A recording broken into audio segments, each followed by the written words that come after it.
Hello, welcome to all and good morning.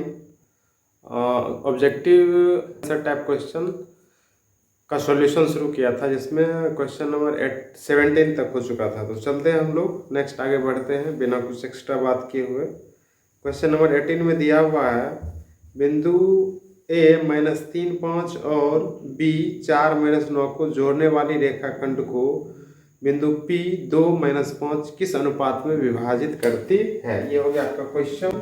एक बिंदु A दे दिया है जिसका निर्देशांक है -3 और 5 मान लेते हैं ये, और दूसरा बिंदु दे दिया है V, इसका निर्देशांक है 4 और -9। करा इसको मिलाने वाली रेखाखंड को बिंदु P 2, -5, एक बिंदु P है जिसका निर्देशांक है 2, -5, पूछ रहा है ये किस अनुपात में विभाजित करेगा। तो इस तरह के क्वेश्चन के लिए मान लेंगे कि M अनुपात N या K अनुपात 1 भी मान सकते हैं। K अनुपात 1 लिखेंगे। माना कि रेखाखंड AB को बिंदु P के अनुपात 1 में विभाजित करता है, इसलिए विभाजन सूत्र से विभाजन सूत्र से x बराबर होता है, इसको माना जाता है x1 y1, इसको मानते हैं x2 y2। x बराबर होता है, इसको माना जाता है m1 m, इसको माना जाता है m, तो m x2 plus n x1 बटे m प्लस n, यह है सूत्र। इसका मान रख देते हैं mx2, m का वैल्यू है k इंटू x2 का वैल्यू है 4 प्लस n का वैल्यू है 1 इंटू x1 का वैल्यू है -3 बाय m प्लस 1, m के स्थान पर k प्लस 1, और यहाँ पे x का जो वैल्यू है वो दिया हुआ है 2। सॉल्व कर देते हैं इसको, तो क्या हो जाएगा 2k plus 1 2k plus 2 equal to 4k minus 3, और 2k minus 4k equal to -3 minus 2, और -2k equal to -5, minus minus हो गया प्लस, और k इक्वल टू हो गया 5/2, और k रेशियो 1 कुछ नहीं तो बटे 1 हो जाएगा, बराबर होगा 5/2, यानी कि इसको 5:2 में विभाजित करता है। यही हो गया आंसर। 3 बिंदु दिया हुआ है, 1 2 3। बिंदु का नाम है P Q R। P का निर्देशांक है A0, Q का निर्देशांक है 0B, और R का निर्देशांक है 2 बोल रहा है ये तीनों संरेख है। संरेख बिंदु वैसी बिंदु जो एक रेखा से होकर गुजरे उसको बोलते हैं संरेख बिंदु, या वैसी बिंदु जिसमें एक रेखा खींचने पर सीधा रेखा प्राप्त हो उसको बोलते हैं संरेख बिंदु। ये संरेख बिंदु है। देखेंगे, हम जानते हैं कि संरेख बिंदु से बने त्रिभुज का क्षेत्रफल शून्य होता है। इसलिए त्रिभुज PQR का क्षेत्रफल के लिए एक सूत्र होता है, हम लिख देते हैं। अगर आपको इसको मानते हैं x1 x2 y1 y2, sorry x1 y1, और इसको मानते हैं x2 y2, और इसको मानते हैं x3 y3। तो सूत्र होता है 1/2 त्रिभुज के क्षेत्रफल के लिए x1 y2 minus y3 plus x2 y3 minus y1 plus x3 y1 minus y2। इसका मोड होता है, मोड इसलिए होता है कि त्रिभुज का क्षेत्रफल कभी ऋणात्मक होता नहीं है, तो अगर ऋण में आएगा तो वो प्लस हो जाएगा, पॉजिटिव हो जाएगा, इसका वैल्यू रखते हैं। और त्रिभुज का क्षेत्रफल होना चाहिए कितना, 0, 1/2। x1 है a into b - 2 plus x2 0, 2 - 0 plus x3 2 0 - b। ये 2 इधर हो जाएगा 0, 0 equal to ab minus 2a plus ये हो गया 0, ये हो गया -2b। और इसको लिख सकते हैं 2a और 2b को एक तरफ कर देंगे तो हो जाएगा 2a plus 2b equal to ab। 2 common ले लेंगे तो हो जाएगा a plus b equal to ab।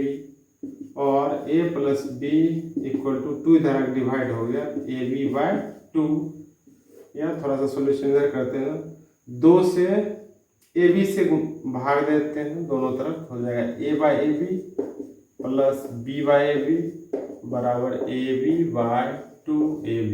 ab cut गया, b कट गया, a कट गया तो बच गया 1/a plus 1/b equal to 1/2। यही हो गया प्रमाणित, यही लाना था। ठीक है, में दिया हुआ है दी हुई आकृति में AP/PB इक्वल टू AQ/QC तथा कोण APQ इक्वल टू कोण ACB। तो सिद्ध करें कि त्रिभुज ABC एक समद्विबाहु त्रिभुज है। यहाँ पे एक त्रिभुज दे दिया है ABC, यह क्वेश्चन नंबर 20। त्रिभुज दे दिया है, इसका नाम है A, B और C। PQ एक रेखा है, दिया है ये कोण इस कोण के बराबर है। ठीक है, और जो दिया लिख लेते हैं, दिया है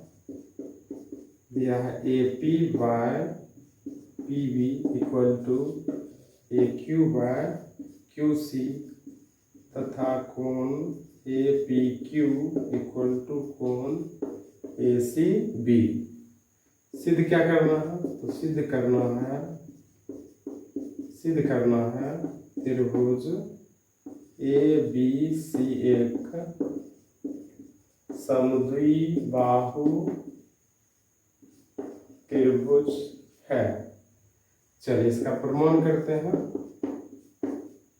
तो प्रमाण करेंगे तो लिखेंगे, चूंकि AP/PB इक्वल टू दे दिया है AQ/QC, AP/PB equal to AQ/QC। तो थेल्स प्रमेय के विलोम से अगर ये बाय ये और ये बाय ये होगा तो ये इसके पैरेलल होगा। तो लिखेंगे, तो थेल्स प्रमेय के विलोम से, थेल्स प्रमेय के विलोम से क्या हो जाएगा, हो जाएगा PQ समांतर BC।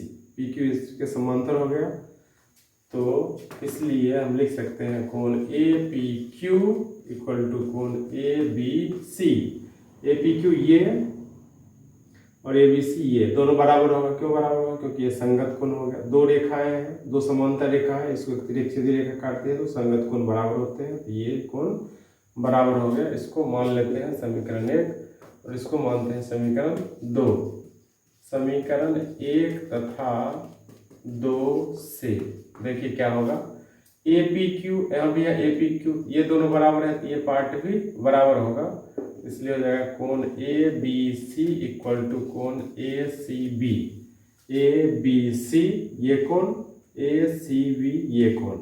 और किसी त्रिभुज में अगर दो कोण बराबर हो तो वो त्रिभुज समद्विबाहु त्रिभुज होता है, क्योंकि उसके सम्मुख भुजा बराबर होते हैं। इसका सम्मुख भुजा हो गया AC और ABC का सम्मुख भुजा हो गया AC और ACB का हो गया AB। AC equal to AB, अर्थात त्रिभुज ABC एक समद्विबाहु त्रिभुज होगा, प्रमाणित। इस तरह से आप इसका सॉल्यूशन कर सकते हैं। लेते हैं नेक्स्ट क्वेश्चन। इस सेशन में अब लगभग 10 क्वेश्चन और बचा है और हम कोशिश करेंगे कि ये 10 क्वेश्चन हम आपको इसी वीडियो में दे दें। अगर वीडियो लंबा होगा तो उसको कुछ छोटा किया जा सकता है। फिलहाल त्रिभुज ABC में BC AD पर लंब है। 21 में एक त्रिभुज दिया हुआ है, त्रिभुज का नाम है ABC, BC पे AD लंब है, ये लंब हो गया। तो सिद्ध करना है AB square minus BD square equal to AC square minus CD square. दिया है, लिख लेंगे, त्रिभुज ABC में AD लंब है BC, सिद्ध करना है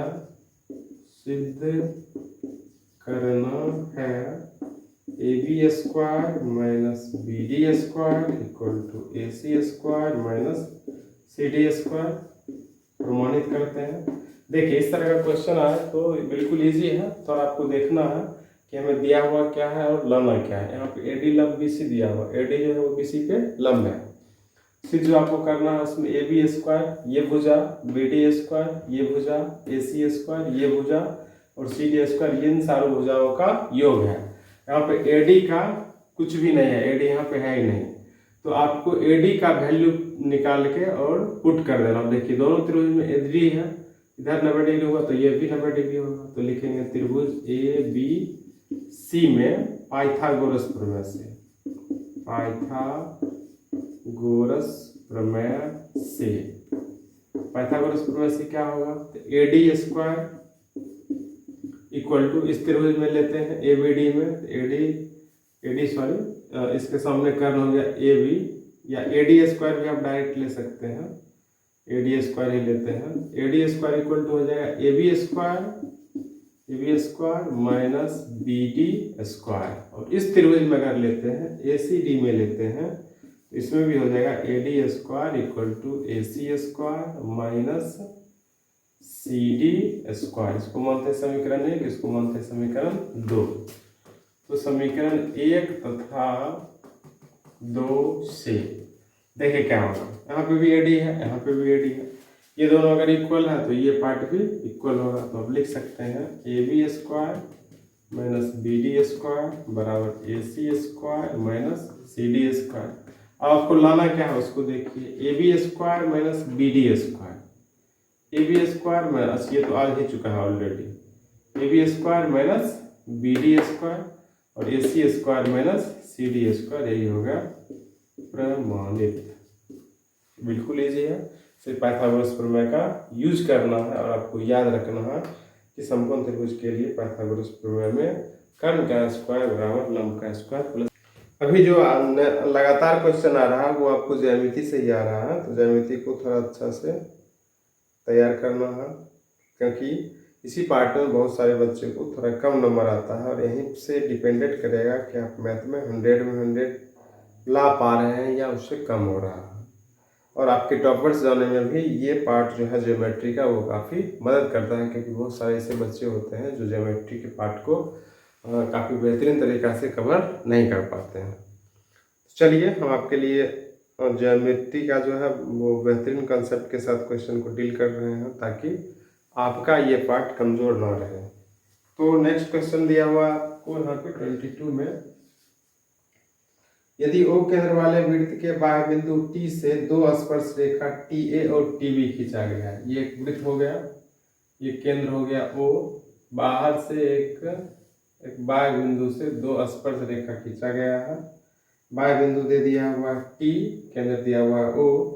तो सिद्ध करना है TA, इसका नाम है TA और इसका नाम है TB, ये दोनों बराबर होते हैं। इसको बनाने के लिए इसको मिला लेते हैं और ये भी मिला लेते हैं। तो लिखेंगे दिया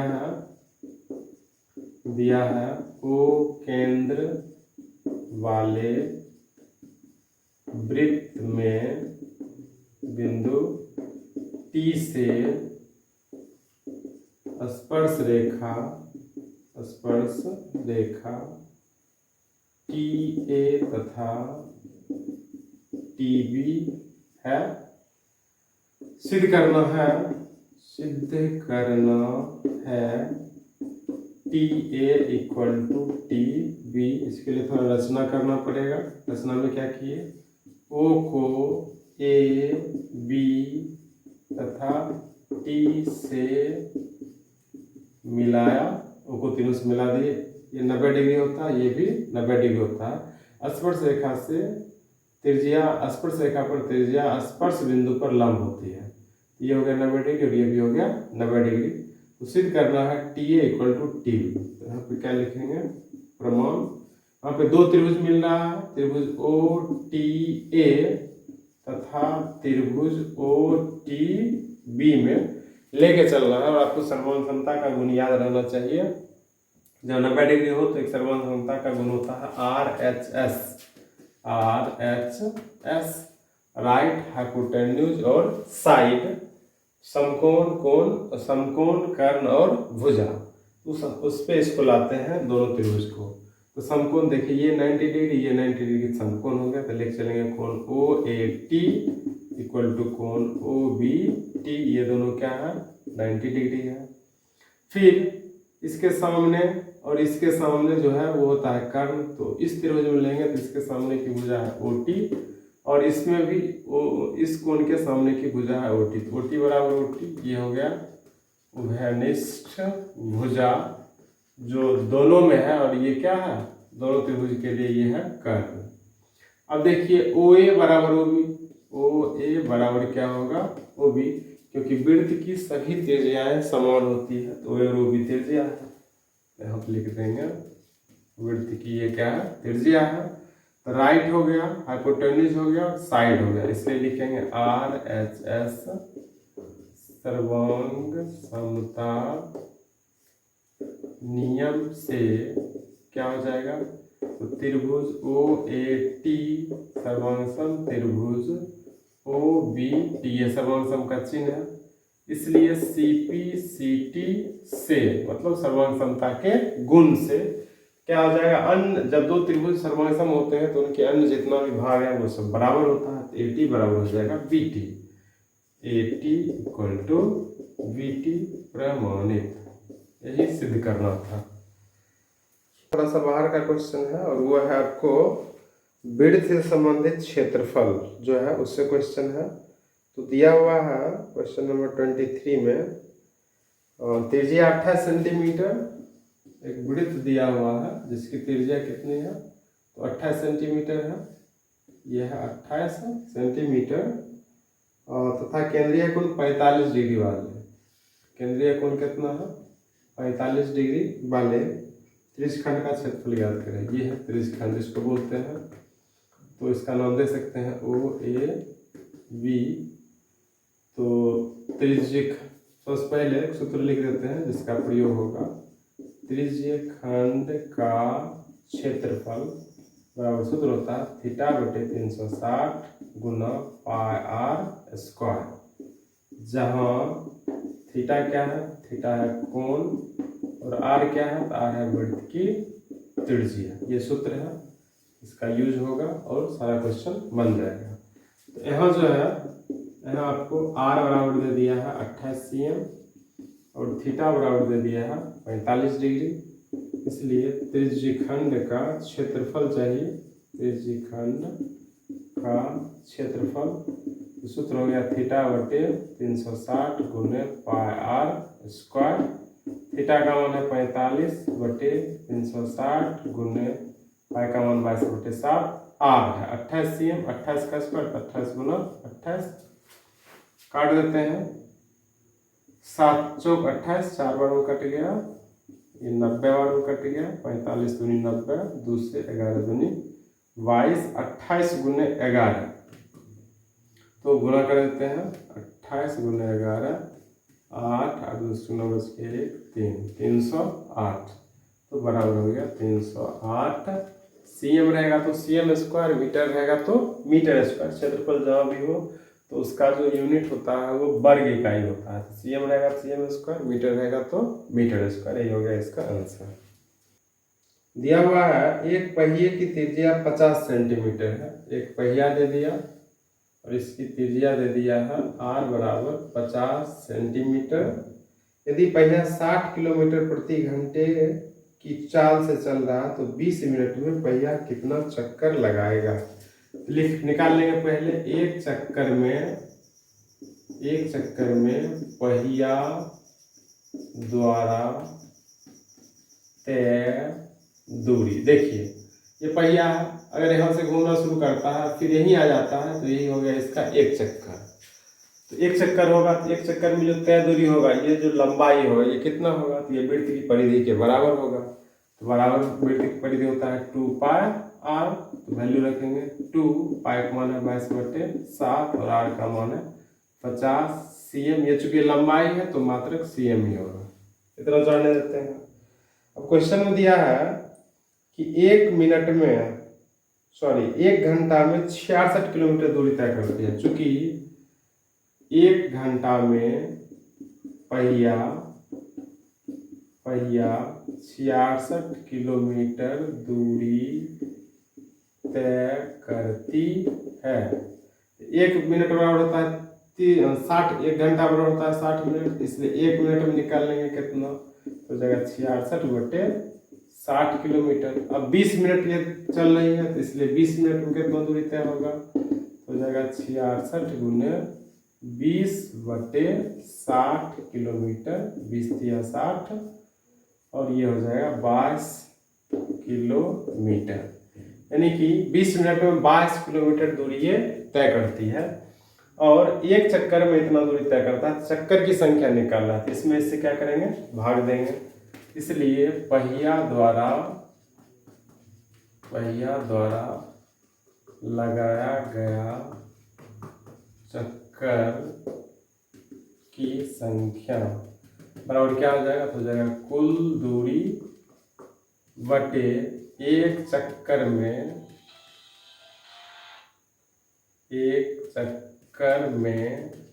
तय दूरी। कुल दूरी कितना है, 22 किलोमीटर है। तो 22 किलोमीटर यहाँ है सेंटीमीटर, इसको सेंटीमीटर में बदल लेंगे। 22 को 1000 से गुना करेंगे तो मीटर हो जाएगा, फिर 100 से गुना करेंगे तो हो जाएगा सेंटीमीटर, बटे 2 गुने 22 गुने 50, और बटा में 7 है तो ऊपर जाकर मल्टीप्लाई हो जाएगा, तो यहाँ लिख देते हैं।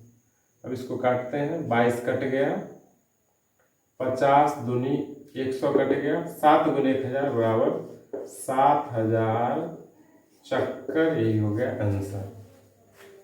चलिए नेक्स्ट क्वेश्चन लेते हैं, क्वेश्चन नंबर 25।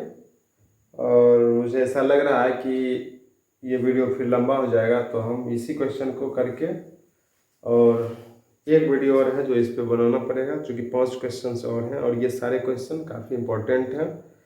ये जो क्वेश्चन है वो आपको 2022 में पूछा जा चुका है और इसी पैटर्न पे जो क्वेश्चन है वो 2023 में रहेगा, तो आपको इसका सॉल्यूशन करना जरूरी है।